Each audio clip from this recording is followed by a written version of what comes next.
Observe.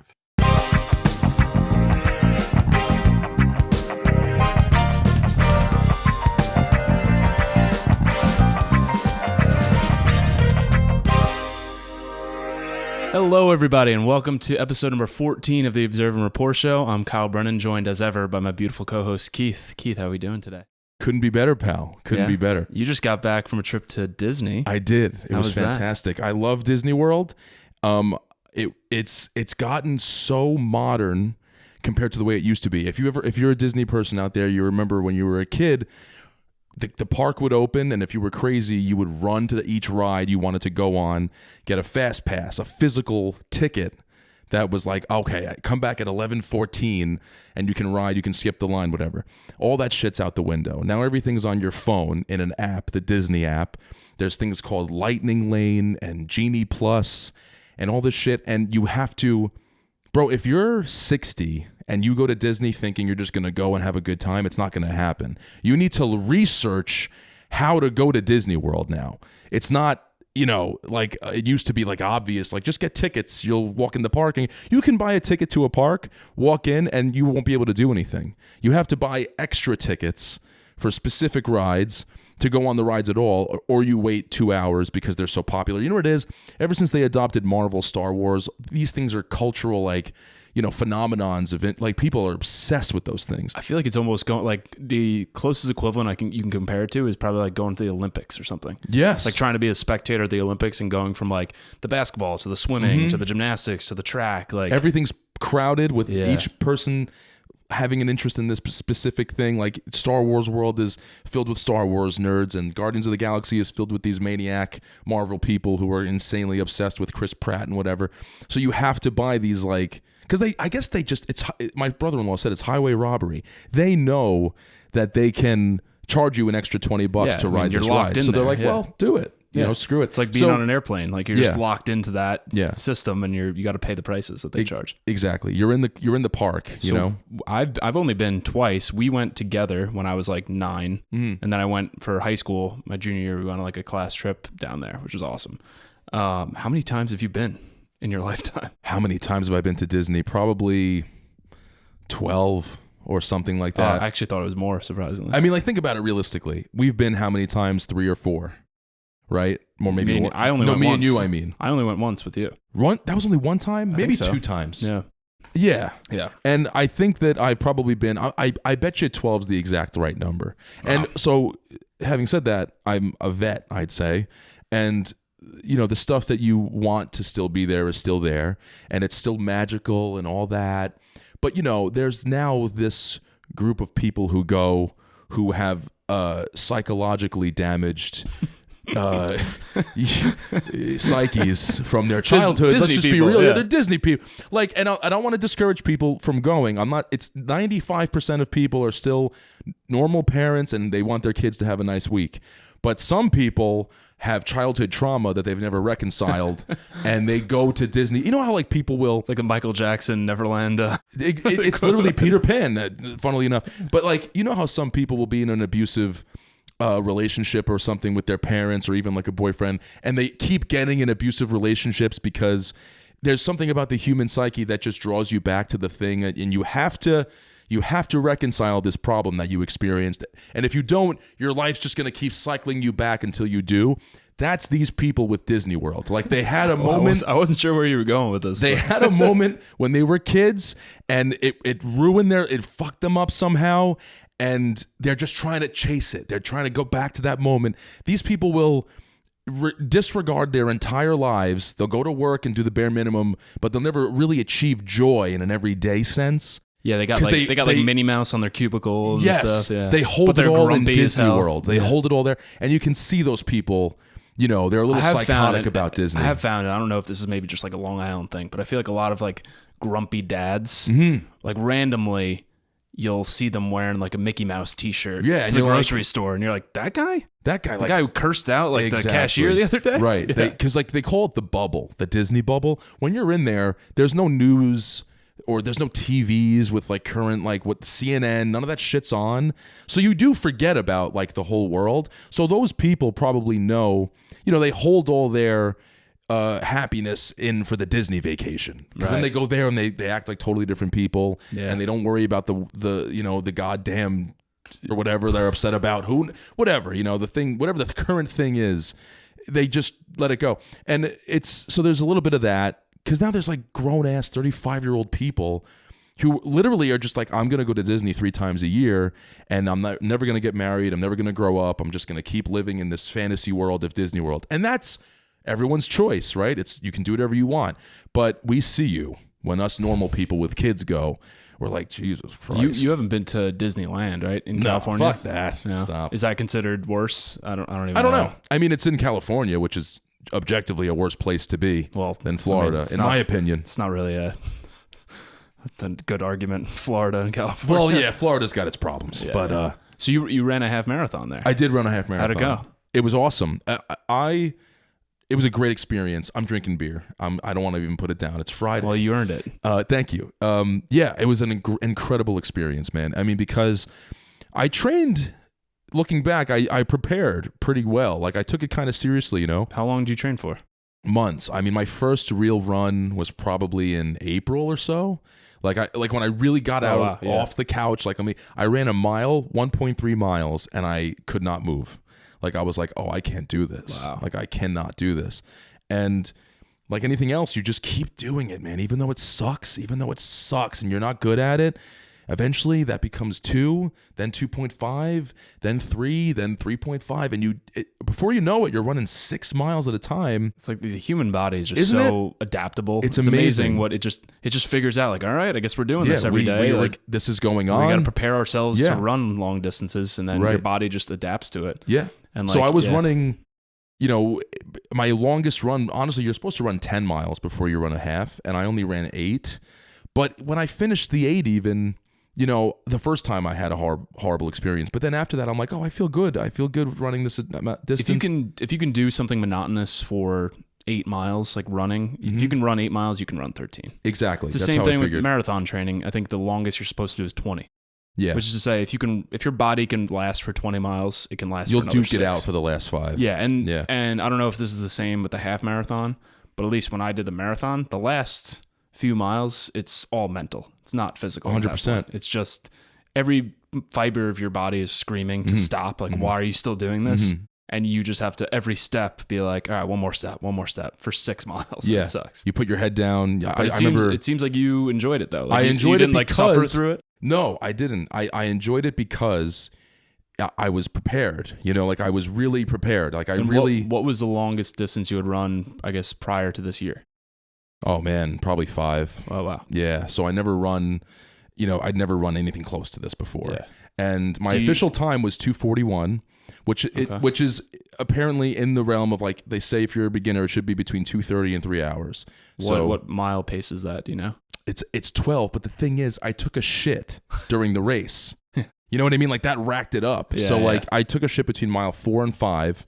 Oh, early. Yeah, like it was like 6 a.m. All that gravity pushing down. Yeah.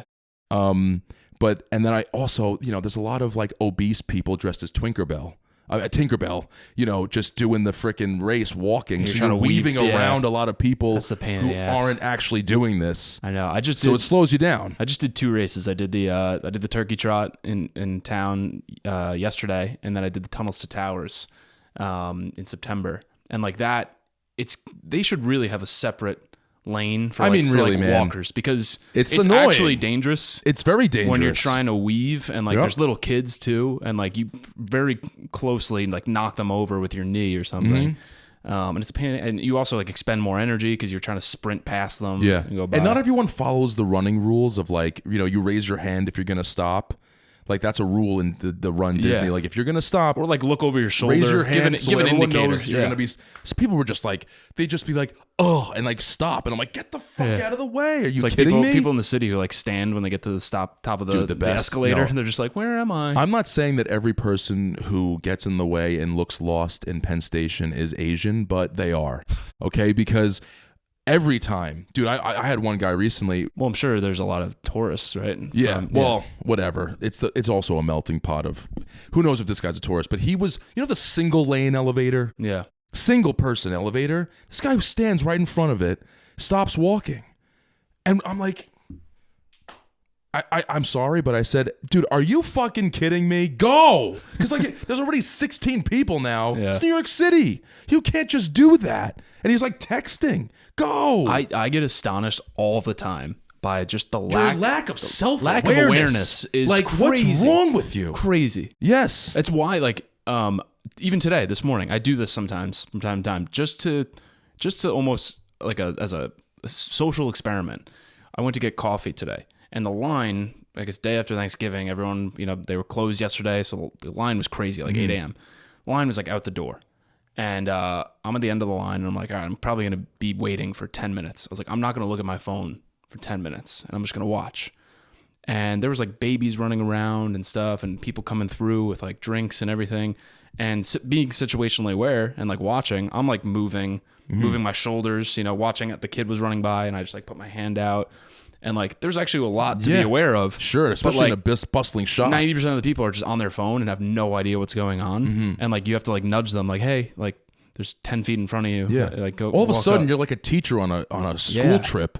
Like, dude, you're next. You feel like everyone else is stoned, and you're like the one sober person, and you're just like, what is going on? This happens on the subway sometimes. I'll be going to work, and my phone will die because of the commute or something, and I'm looking around the subway car, and I'm like, holy shit, I haven't like seen you people in a while. Yeah. What the hell's going on? It's like out the Sebastian Maniscalco, like, aren't you embarrassed? Yes. Yeah, like I love him, man. Yeah, when you're just so like, granted, there will be times I am tuned out, right? If you're reading something, or you're trying to find directions on your phone. Sure, we all do that. But the people who are like that, like majority of the time, or for like an entire 20-minute subway ride, it's like, what are you doing? Yeah. Aren't you embarrassed? Like, yeah, seriously. Look up, be aware, move, like, be courteous. You just said it before, like, civilization is just like being courteous. Exactly. Most of the time.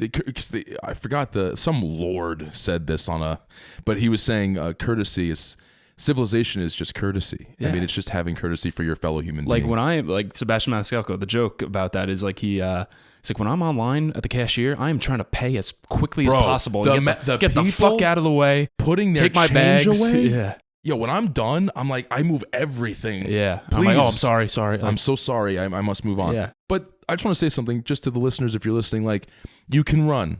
I'm not a runner. I don't have a runner body. Oh, I thought you meant about social interactions. No. You can run. You can just leave. But going back to running. Gotcha. Getting back to it, I don't even know how we get on these things, but like, you can do it. Like, just do it. It's going to suck. For months, it's going to suck. Yeah. And then you get to a point, though, dude, where you running is actually fun now. Not fun, but it's, people say, you get the high or whatever, but like, realistically, it's not even the high. You do get that sometimes. It's not all the time. But you can really get lost in the meditative state of what running can be if you're comfortable. If you're a comfortable, fit person who's able to run for that long, you do kind of zone out.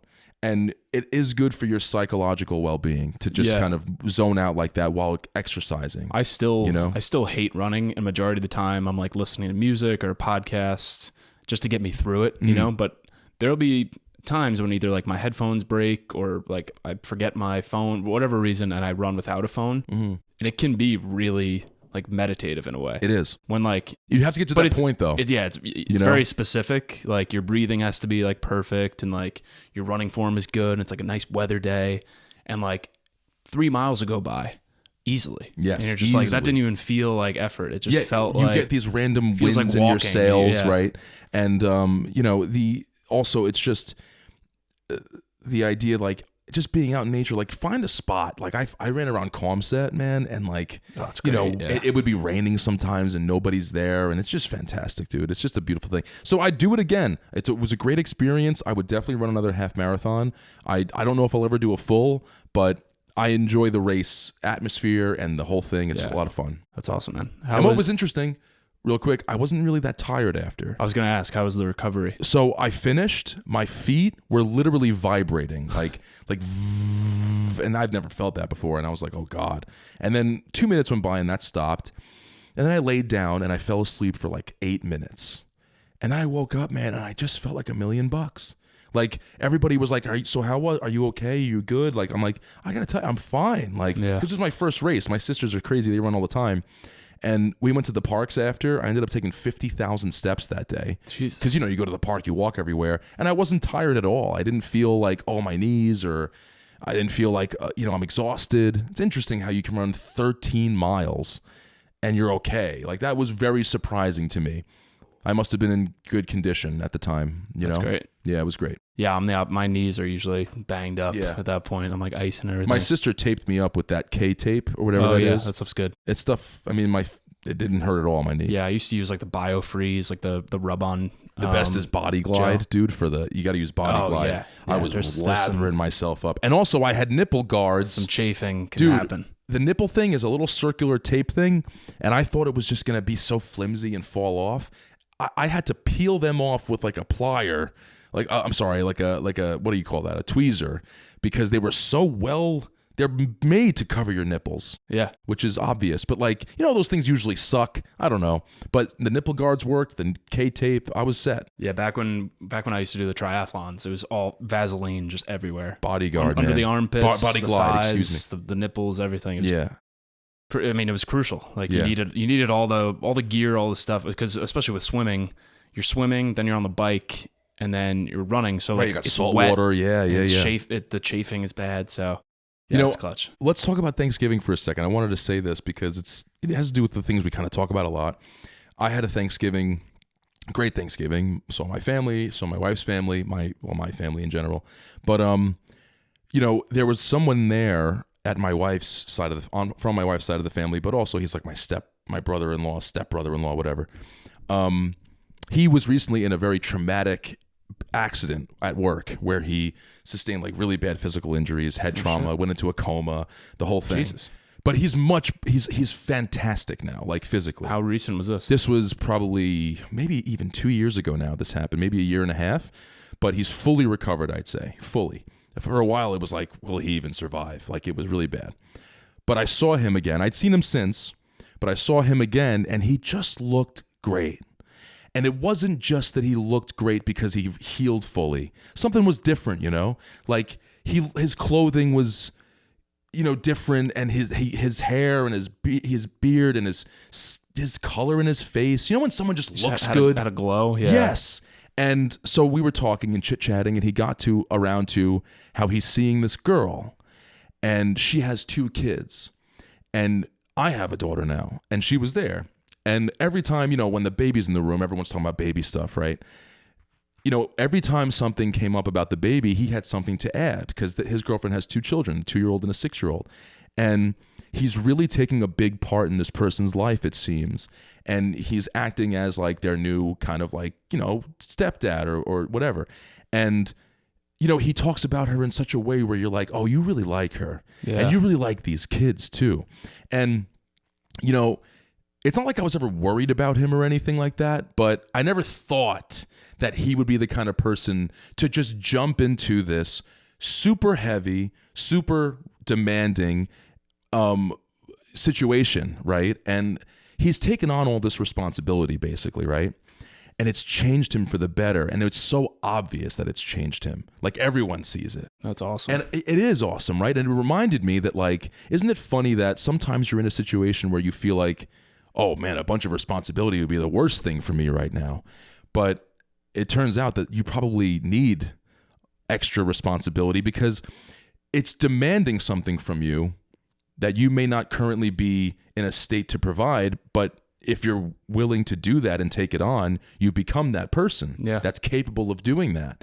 And he just had such an obvious glow up, man. It's like running. It's like lifting weights. You're never going to get stronger until you add more stress to the bar than you actually are currently able of lifting up. You know what I mean? And it's so funny how that universal fact goes down to even situational things, as abstract as that is. Yeah, I mean, it's actually funny. I have a friend, the exact same situation. Really? Same thing. Met a girl with a kid, and he, same thing, traumatic experience, and I think taking on that responsibility really changed him, and like the way he communicates, and just like same thing when you bring her up, he lights up, his shoulders go back a little bit, 100%. And it's like it goes back to like Jordan Peterson says this. He talks about responsibility all the time for people who don't have meaning in their life. Taking on something that holds you accountable and makes you responsible for something or someone, is like the most crucial aspect to finding meaning in your life. Yeah. Right? It gives you a purpose. It gives you a sense of confidence. It gives you a sense of identity that you can provide for someone or something, and you can add value in some way. And that's the most important thing. And the willing part of it, willingly doing it. Yeah. And even, yeah, that's true. Like, it's not a burden. It's also about your mindset towards it, right? Because someone can take on responsibility and just constantly complain about it and say, woe is me, I'm a victim, this sucks. But you take on responsibility, and not to say that you can be proud of it. You don't have to be proud of it. But if you take it on willingly, I think you can accomplish a lot more and have that sense of pride in yourself. Yeah. You know? And children will do that for you because, even like I whatever, I work with people who are grumps, right? But once I show a video of my daughter, I mean, their smile is a smile you'll never see unless they're looking at a child. Yeah. Like kids are the best. Kids are the greatest thing. They really just bring out the best in everyone. Yeah. Even if you're a bad person or something, like, they'll bring out if you're not completely contaminated by your toxicity and like your outlook on life, a child will just bring it out of you, your joy. And like, so for that reason though, my Thanksgiving was particularly nice, like somebody really who I happen to really like leveled up in a very serious way. Not that they were ever in a place that they shouldn't have been in. Like, it's not about like, it's not like you're better than you used to be. It's just that you're obviously, there's a glow to you. Yeah. There's something about you that seems very healthy and happy. And that's great. Yeah, it's cool, man. I mean, Thanksgiving is it's a time where a lot of people, like, the cliche is to complain. So much negativity around right? it, It's right? like, I don't think, my crazy family or whatever. And this year, me and Lauren hosted Thanksgiving at our place, which was a lot. We had 35 people here. We never really hosted a big party like that with food and everything. Like, we didn't cater, right? So everyone brought stuff, but it was a lot of work to be the host, right? The whole time, you can't really enjoy it as much as you want because you kind of have to sacrifice yourself a little bit for the betterment of just making sure everyone has a drink, making sure the food's ready, making sure the garbages are all empty and the fridge is full and all this stuff. And I noticed myself during it being like, I'm not really like enjoying this because I'm not able to talk to people and like really experience it and like have a good Thanksgiving. And I paused for a minute with Lauren too. And I was like, this is actually awesome. Like, I know we're a little stressed out right now and we kind of want it to be over and we're probably dreading if we ever have to do this again. But like, let's just take a moment to like, life, so much is spent either worrying about the past or worrying about the future. And like, literally all you have is the present moment. And I know people say that all the time, but it's really hard. You might get a moment where you're present, maybe like if you're lucky, 3 times a day, where you're truly just in the moment, not thinking about anything in the past, not thinking about your next sentence, not thinking about whatever. And at that moment, we both just like stopped and look around and just like admired the fact that like we have everyone here. Everyone's healthy, like we're healthy, we're hosting. You guys like, are also awesome. Providing a memory for 35 people. That's like what a it is, big too. Lifetime memory, potential, deathbed rehashing of life memory. Like you guys did something that it's hard to understand the weight of it, but like you hosted a holiday. That is something, like I still think about your mom's Christmas Eve parties, like all the time. Crazy.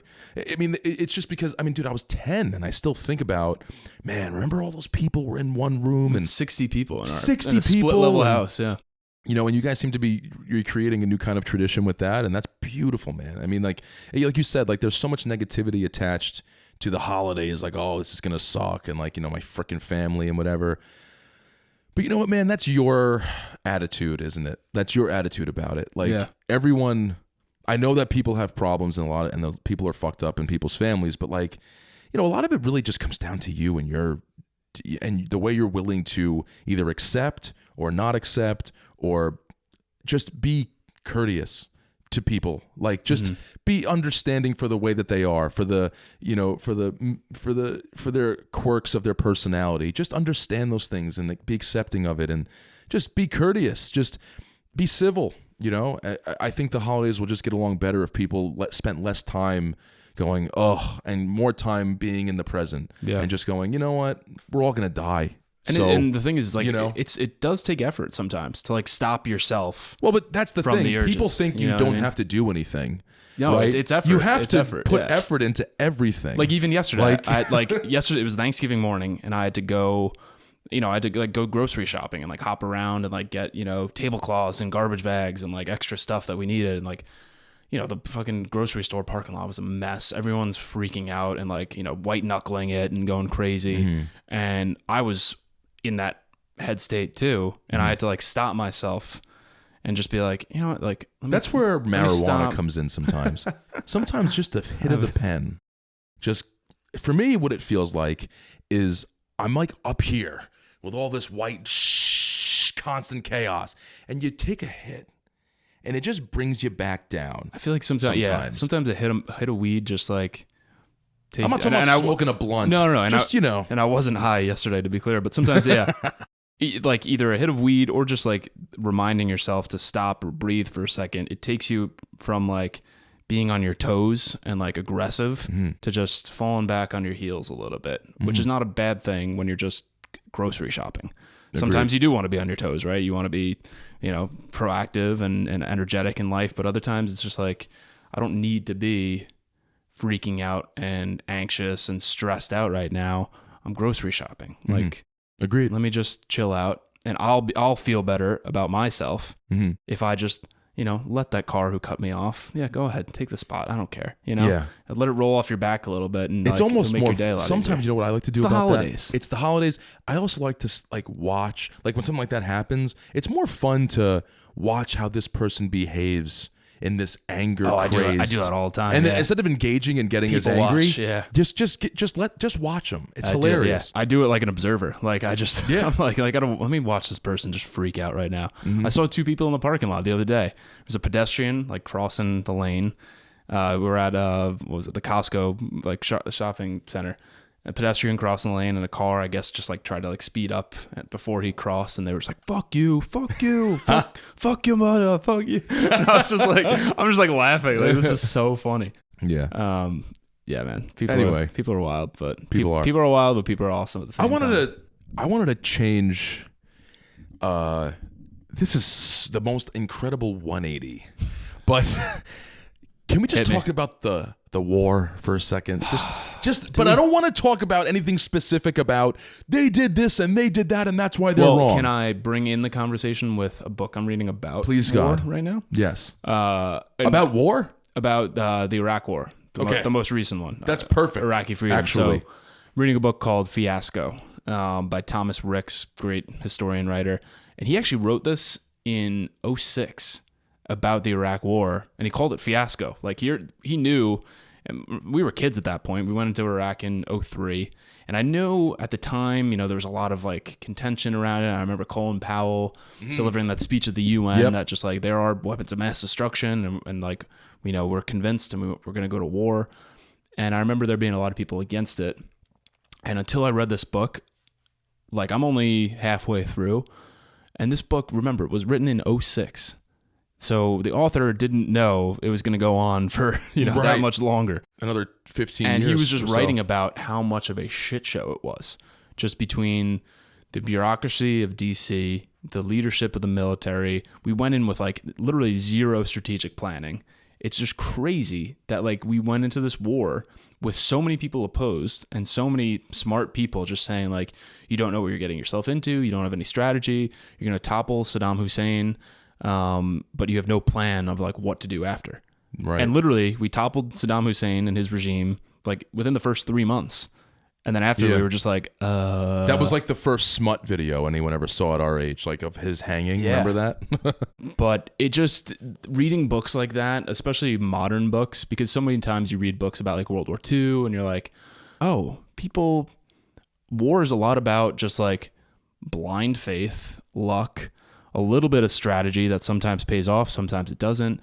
But it's just, at the end of the day, you remember, like the government, it's just people, and it's just people. And not everyone's good at their job. Yeah. And it's a lot of assumptions. It's a lot of, granted, there are brilliant fucking people and like great leaders and great, military personnel, who did a lot to pour their efforts into it. But there are also a lot of dumbasses or people with egos. And reading that book it's mind blowing how recent this was, and it's still going on today. Yeah. And you're just like, it makes you lose faith a little bit, where you're just like, oh, you thought these people that we elect, or these people that rise to great powers in our country, are there for a reason, because they're brilliant. Right. And you realize a lot of it is just egos and assumptions. So much. Politics is a very complicated thing. And money. What are you reading besides Fiasco? So I read that. I also read this book called Built to Serve by Evan Carmichael. That was an interesting one because it kind of ties into like what we talk about doing creative pursuits in some way, and like, you know, trying to be successful at it. And he basically defines like a blueprint for how to define, and I know this term is so like cringy, but like your brand in a sense, right? Because like you can go and do a podcast or start an Instagram about your passion, but you don't really know what you're doing, right? Like when I started Observe and Rapport, I had no plan for it. I was just kind of just doing creatively what I thought was interesting. And he kind of builds it out in a really instructive way, a blueprint of how to sort of filter down your decision-making for your page or your passion or whatever, to never forget like kind of what your foundation is. So at the end of the book, you basically come up with like the one word that defines what you're trying to do, so that whenever you're posting a reel or, you know, launching a product or doing anything creatively, you do it through that lens of that one word. And if it doesn't align with that word, you don't do it. And if it does, you lean into it. So he goes through this process of defining like your who, your how, and your why. So your who, which I thought was the coolest exercise, was it's 5 questions. I might not remember all of them, but it was, who was your favorite teacher growing up? What was your favorite movie growing up? What is something you admired about how your parents raised you? And what is something that you would want to pass on to your children? There's one other I'm forgetting. But basically you go through those, you answer them, and then you take each of those answers to those questions, and you find 2 or 3 words that define the teacher and the movie and the things that you admired about your parents and the things that you want to instill to your kids. And at the end of it, you kind of filter. You see some repetition. You're like, oh, there's actually a commonality across all of these answers. And at the end of it, you figure out that that is your who. So for me, answering all of those, I came down to basically like encouragement or curiosity, like a kind of a combination of those two. So it can really be encouragement to do anything, right? And I think that's what I try to do with Observe and Rapport. I try to encourage people to read. I try to encourage people to learn more. I try to encourage people to question their beliefs, or question the ways that they might have done things, or encourage people just to try to branch out in new ways. So now it's interesting because when I do want to post something, I don't just do it willy-nilly. I kind of do it with that lens or that focus of, is this encouraging something? And I think that's helped. So it was a cool book. I really liked it. I saw you bought an ice bath. You posted it. Yeah. Do you, just be honest, is it great or is it like not a big deal? Did it change your life? All right. So is it a fad? Before I get into this, I know it's a fad, and I know probably, but is it? If you're on Instagram, that's all you see all day. All day. So the only reason I got it makes me feel like an asshole. Only reason I got it because 1, I was curious about it. 2, I got it basically for free. I had a gift card, and it was $100. This tub I got. It's called the Cold Pod. Great product if you do want to buy one. The Cold Pod, you can get it on Amazon for $100. And then I get free ice at the fire department. So everything about it is free. So I basically figured, I'm like, all right, if I don't like it, it's an experiment. I didn't put any money into it, so it's totally free. I'm not like losing money. So I did it. So the first week, I was like, I'm going to try to do it every morning. Because they say you're supposed to do it before you work out, not after. Or before you weight lift. You can do it after you go really? for... Yeah, I guess because it's not good for... it stunts hypertrophy if you're trying to like I get big biceps and everything. So, but you can do it like after you go for a run or like do cardio or something like that. That's fine. So I started doing it the first like 2-3 days, and it was cold out too. So I was like, fuck, this sucks. I would try to do it for 3 minutes. I'd get in full body. Yeah. How cold is the water? 33, 34? No. It's tough to get that cold. You need so much ice. It's like 45 probably. Okay. So I mean, it's fucking cold. I put my head under when I get in because it just like wakes you up and it shocks. But you do feel fucking amazing when you do it. So you get out and you go inside, you warm up a little bit. Like I like to do some like squats and push-ups quick and just like warm up. And then I'll like jump in the hot shower, so it's not bad.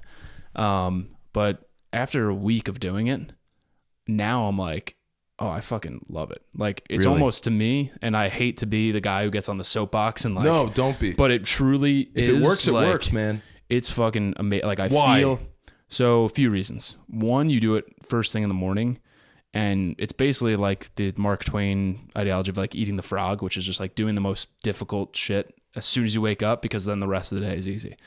So if you hop in on a 35-degree day into 45-degree ice cold water for 3 minutes, everything after that just sucks. feels easy as hell, because you don't have time to like, dip your toe in. You have to just fuck it to jump right in, right? Yep. And then you get out. As soon as you get out, you feel fantastic.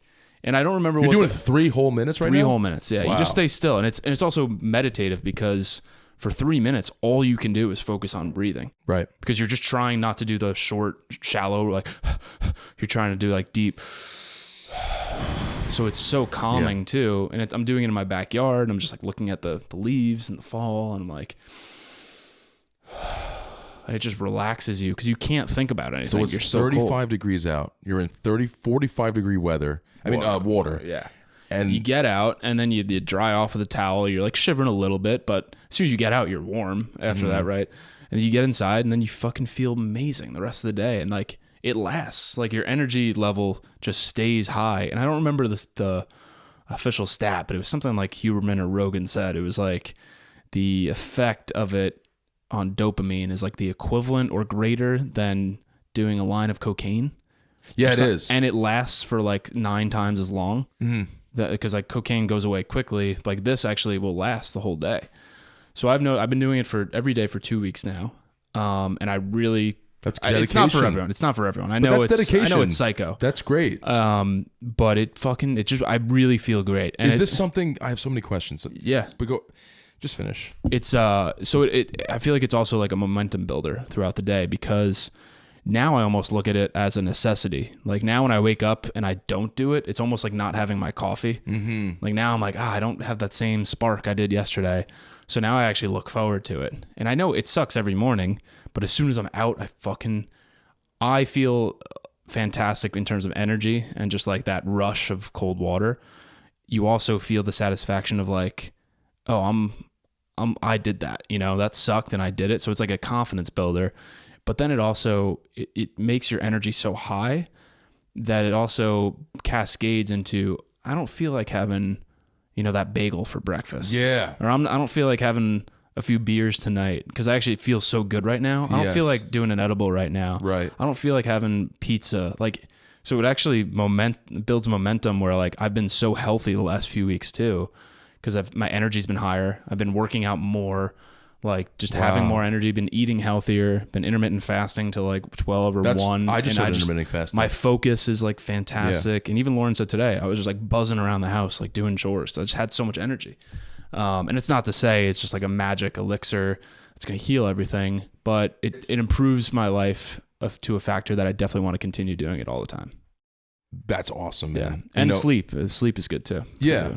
But you mentioned intermittent fasting, and I listened to a podcast about it recently. Like, and cold plunge is the same, and it's hand in hand with that, because what you're doing apparently down to the molecular level is you're activating the anti-aging part of your cold shock proteins. Yes, cold shock proteins. And when you don't eat for 16 hours out of the day, your body goes into like this kind of like a starvation kind of preparation, like hormone gets released, and that will help you with your telomere longevity, which is the age of your cells. It's all scientific shit. The Huberman bullshit. It's funny because people ask me to explain, like, so why should I do this? I'm like, I don't know how to explain it the way Huberman can, but just trust me, all right? Like, yes, just listen to me. Yeah. But I've been intermittent fasting for a week or two now, 2 weeks almost. And first of all, I've lost a couple of pounds. Second of all, like you said, like I don't want breakfast now. No, like I feel so good the whole morning from not eating. And again, the first few days I was nauseous because I was so hungry. Do you drink, like, do you just have water and coffee? Yeah, water and black coffee. Yeah, I never have milk or sugar in my coffee anyway. Same. So yeah. I just do water and black coffee till noon. I eat then, and then it's weird. Like I don't need to shovel food into my face even. Yeah, like, I get full. I get full quicker, and then for me it's just the concrete of like, oh, there's an 8 on the clock. I can't eat anything. Like that's it. Yeah. Like I'm done. Like, and for me that really stops the snacking at night and everything. But if you're doing cold plunge, intermittent fasting, blah, blah, blah, dude, you're going to live to be 350 years old. So like I haven't been drinking or smoking the last month really. Like I haven't really drank more than one or two drinks. Everyone's cutting back. And it's not really, honestly, it's like I almost value how good I feel sober now. That like I still enjoy drinking. I still enjoy smoking, but like my energy and like my overall just like body satisfaction is so high from the cascading effects of the ice bath, intermittent fasting. I haven't like eaten bread. I've just been eating like for breakfast I'll have like eggs, ground beef, and avocado, and that just keeps me full for like today I ate lunch my first meal was at 12. I wasn't even hungry when I had my second meal at 4:30. Yeah, I wasn't hungry, but it was just like there was food, and I'm like, all right, I might as well eat. But like that's why I had so much energy, and like I don't want to drink. Yeah, like you offered me a beer tonight, and I just had like a little bit small beer, but like I don't want to get drunk anymore because my sleep has also been fantastic, which also that also builds momentum because now I'm getting good quality sleep, I'm resting, but I've been working out like an animal like the last like few weeks and haven't been sore. So like I rebound faster. Interesting. And I wish I could do the sauna because the sauna and cold plunge, like every fucking entrepreneur and gym bro on Instagram is going to tell you have to do those things. But like to me, the sauna is like, if the ice bath is like an 8 out of 10 in terms of like overall benefits, the sauna to me is 10 out of 10. Like, my sleep is amazing. My recovery is incredible. And I just feel amazing. But the ice bath, it's more of a just long lasting like energy, like high for like 6 hours where you're buzzing. It's like if you've ever done like a polar plunge and you get out and you're all amped up, like, you're like flexing your muscles because like you're so cold. It's like that feeling, but for hours. So how much does this bath cost? It's $100 cold pod on you can't Amazon. argue with that, man. Yeah. And so you throw in your own ice? wait until like Christmas, maybe you'll get an Amazon gift card. And then I get free ice. So I would say it's no cost, but you do have to get ice. Although in the winter, like right now, if you keep it outside, you just throw some ice in there. You throw some ice. It'll stay at 45 degrees for 4 days, and you're good. Like you don't need more ice after that. So it does get annoying. My brother has one in the summer, and he's like, you got to fill it with ice constantly to keep it cold. But it's very well worth it. Well, you're convinced. I mean, like I'm like, man, I guess I should just try it for a little while. Maybe I'll just get into it. Come over one day, like this weekend or next weekend, we can do it together. It's awesome. I'd love to try. Not together, but we won't fit anyway. But I'd love to try 3 minutes. Yeah, that'd be fun. It's hard, but it's well worth it. And I'm telling you, like, it just like you do it a few days in a row, and you're like, oh, okay, I get it. Like, yeah, I think it's time for me to jump in there. I think because it's just everyone's doing it. I gotta say one thing. No, go before. So I was out with my buddies Keith and Frank. So my other buddy Keith, he goes, he's like, dude, so I gotta tell you, man, I've been doing the cold showers for the last 2 weeks. And he's like, I don't know how the fuck you do it. I'm like, what? And he's like, how do you do? You've been doing the cold showers for like years. You've always told me about doing the cold showers. And I'm like, yeah. And he's like, so what do you do? And I'm like, well, I take like a normal hot shower, like a normal person, and then I just end it like the last 30 to 60 seconds. I do full blast cold. And he's like, what?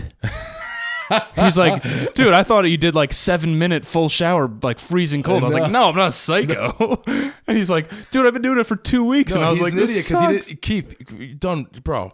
You got to listen to Iceman Hoff. He says specifically, take a regular shower, and then for the last minute, just throw it all the way to cold. Then we're dying laughing because Frank goes, dude, me too. He goes, oh, Frank's my like, I God. thought I was like mentally tough. You know, I've done like half Ironmans and I've done really hard shit.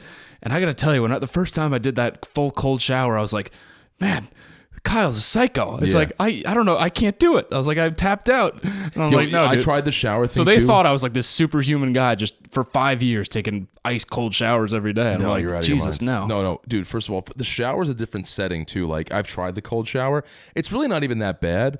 But like you said, there's the meditative like 3 whole minutes submerged. Yeah. with Well, you're the not cold moving too, so it's not as like bad, right? Because if you start swishing your arms and legs, then it's like, fuck, this sucks. Do you like hold on to yourself while I you're keep in there? my hands on like the rim. It's like Yeah, a the garbage rim. can basically. It's like an inflatable garbage can. But it's good. It's a good quality thing. I would love to try it, man. Maybe I'll come over on Sunday or something. Yeah. You know, Yeah. I would love to try it because I'm just curious to see how I do. Can I last 3 minutes? I hate the cold. Hate it. Yeah, So- and I know this is a time of the year where like a lot of people are getting sick, and like I've never felt better. Like legitimately, the last 2 weeks I've never felt better, and I hope to continue this. Yeah. The kind of regimen of Dude, I really believe before we wrap it up, I really believe that if you do a cold plunge, don't eat bread, and like do a sauna and lift weights, those like you'll just live to be 200 years old. Did you see? Did you see Gary Brecka on Joe Rogan? Yeah, I did. That was a great episode. I started taking, because of him, TMG. He's like, I'd be willing to wager that 60 to 70% of people feel below normal or like feel like shit most of the time, and that's their baseline. And he goes, by doing a few simple things with supplementations for things you might be deficient in, whether it's vitamin D or zinc or magnesium or whatever it is, just by taking some of those supplements and doing a few small things that are free, you can feel normal. And then add on top of that, eating healthy and exercising and all that, you feel fantastic. But the 3 things he said that anyone can do that are free of cost, that will change your life to maybe feel normal again if you're feeling in a funk or foggy in some way, are morning sunlight. It's like as soon as you wake up, if you can get out and look at the sun or just like be outside, have the sun hit your face for 5 minutes. The second one is grounding, which is just like going barefoot on the grass and just like having your feet touch the ground. He describes that in detail. I'm not going to do a good job of it. And the third was cold exposure. So whether that's a cold shower or a cold plunge, like those 3 things, if you can do that, just start with those. They're free of cost, and like do that. The second thing he said, the quote I loved and I wrote about it in my newsletter, was he said he thinks that aging is the rapid.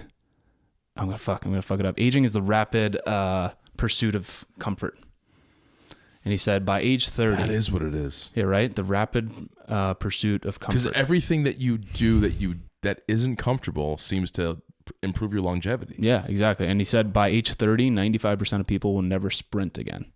By age 30? By age 30, 95% of people Really? will never sprint again for their life. So I've also started sprinting again because Dude, I told you, I think I told you this on one of our episodes. I sprinted during one of my runs.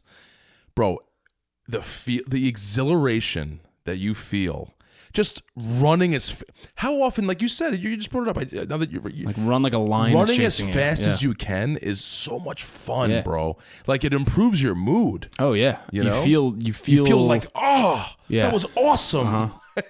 Yeah, so imagine fucking if you could, like, I'm not saying go take an ice bath and sprint on day 1, right? But build those few habits, like cut out bread, intermittent fast, view sunlight. Take a cold shower for 30 seconds, not a full cold shower. Yeah. Put your feet on the ground a little bit in the morning, get moving, build your way up. And then eventually, if you can get to start lifting some weights a few times a week, if you can get to doing some cardio and running or cycling, if you can get to eventually a point, if you're healthy enough and your joints are good, to start sprinting or maybe doing like 60, 70% runs of full capacity, like, man, I'm telling you, the level of energy I feel from doing this, that just compounds. And I'm like, if I can, because you see guys now on Instagram, you see like Cam Hanes, you see Rogan, you see these guys are like 55, 60 years old. 60 years old. And they look jacked. Like more jacked than I will ever be probably. And they're especially Rogan with the shoulders. And they got 25, 30 more years on me. And I'm like, if I can look like them by starting now, like... Yeah, what an episode. Great job. Thanks, Keith. Thanks to the listeners. Make sure to subscribe on Spotify, YouTube, or Apple Podcasts. Appreciate you guys listening. Yeah, we'll see you next time, everyone. Thank you very much.